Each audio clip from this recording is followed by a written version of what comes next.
Hai, beta Ozi, itu untuk nama kampus. Kalau di rumah biasanya dipanggil Jane. Beta Fakultas Teologi Angkatan 2010, seangkatan dengan Kakak Eko. Dan sekarang beta berdinas di Polda Maluku di Satker di Treskrim sebagai Polwan. Halo Kak Ozi. Hai. Asik. Ozi adalah seorang mahasiswa teologi yang belajar tentang filsafat. Nah, kemudian akhirnya memutuskan untuk menjadi seorang polisi. Alasan apa yang membuat Ozi akhirnya memilih menjadi polisi? Sebenarnya jauh di beta lubuk hati, yang pernah beta ingin menjadi anggota polisi. Mau bilang ini kebetulan, beta percaya yang ada sesuatu yang kebetulan terjadi di muka bumi ini.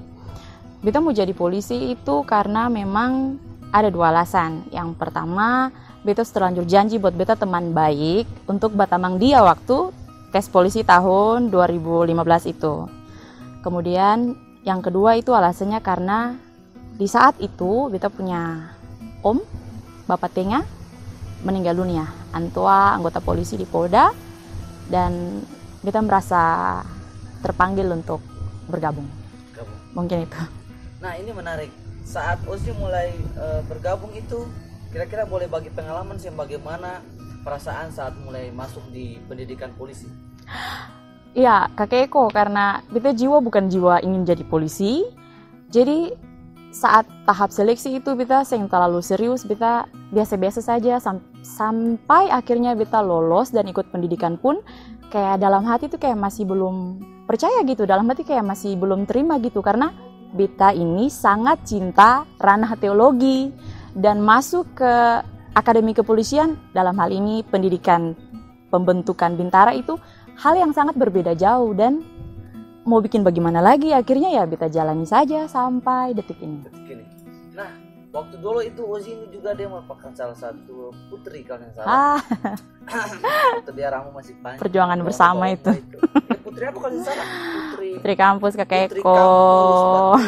Karena waktu itu dia penggemar banyak sekali.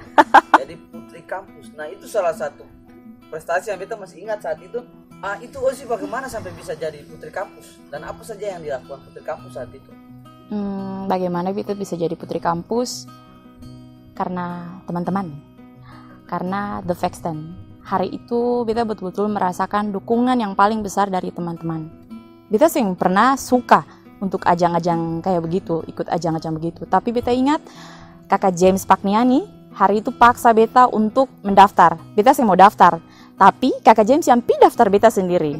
Berawal dari kakak James yang pi daftar. Lalu proses seleksinya beta sing pernah sendiri. Karena teman-teman The Faxten semua turut bantu beta untuk persiapan seleksi. Bahkan Koko, pagi-pagi le Vivi Aiwan sudah datang yang catok di makeup.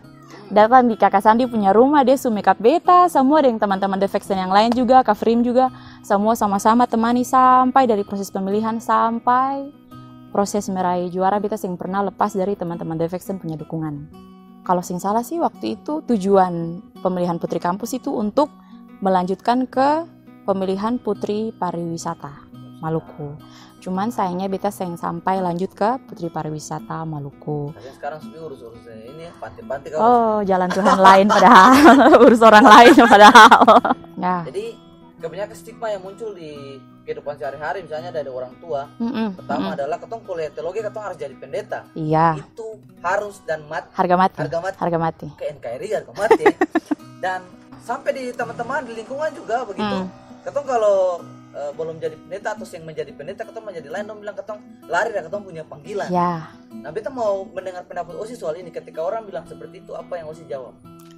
Beta jujur saja, karena di dalam keluarga pun itu dalam tanda petik beta dipaksa, atau mungkin kata lebih halusnya beta dituntut untuk melanjutkan beta punya profesi sebagai pendeta. Karena menurut pemahaman orang tua kuliah pendeta itu berarti harus melayani sampai selesai sebagai seorang pendeta.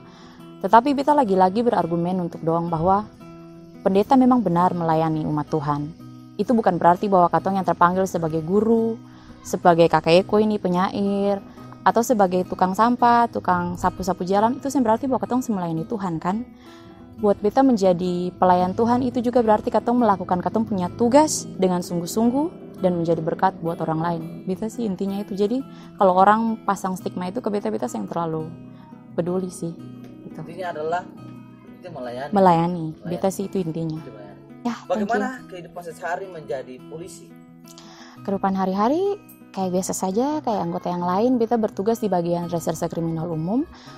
Itu bagian penyidikan, penanganan perkara kriminal umum, tapi beta di bagian remin. Jadi hari-hari koko beta tugas catat surat, ya antar surat, ya begitu. Itu kalau katong bikin salah apa baru katong bisa dapat tanggung di bagian itu. Tolong pencuri beta hati dong. Dan sekarang Osi sudah menikah, benar? Yes.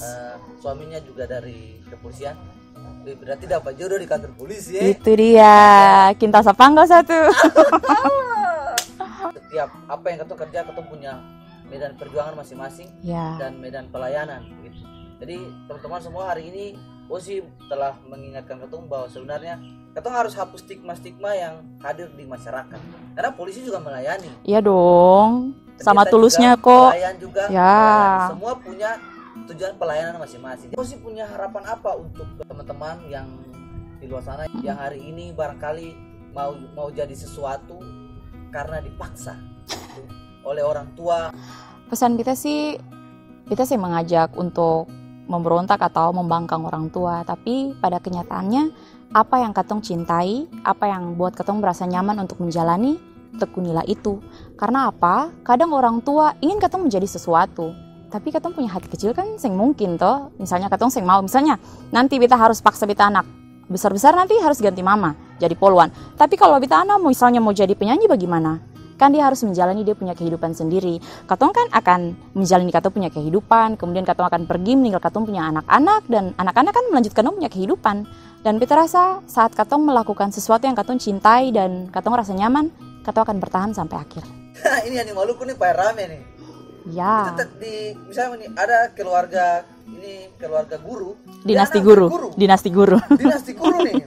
Makanya kalau satu keluarga itu kok guru semua. Ya. Padahal anak itu belum tentu barangkali yang menjadi YouTuber. Iya, siapa tahu dia lebih sukses kalau dia jadi YouTuber. Penyanyi misalnya. Oh, sini juga beta ingat dia itu pernah jabat tangan dengan Presiden SBY.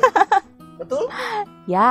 Nah, Ozi ini salah satu paskibraka yang mewakili Maluku Ya. dan pergi di istana. Bagaimana rasanya bertemu dengan presiden dan bagaimana rasanya itu upacara di Istana Merdeka? Bagaimana rasanya bertemu dengan presiden dan upacara di Istana Merdeka? Itu pasti kebanggaan tersendiri buat katong pribadi, tapi juga untuk keluarga. Tapi melalui beta punya pencapaian itu, beta mau kasih pesan bahwa untuk mencapai suatu keberhasilan, gagal itu pasti otomatis harus wajib. Itu hukumnya. Meraih kesuksesan harus gagal berkali-kali. Saat jatuh harus bangkit lagi.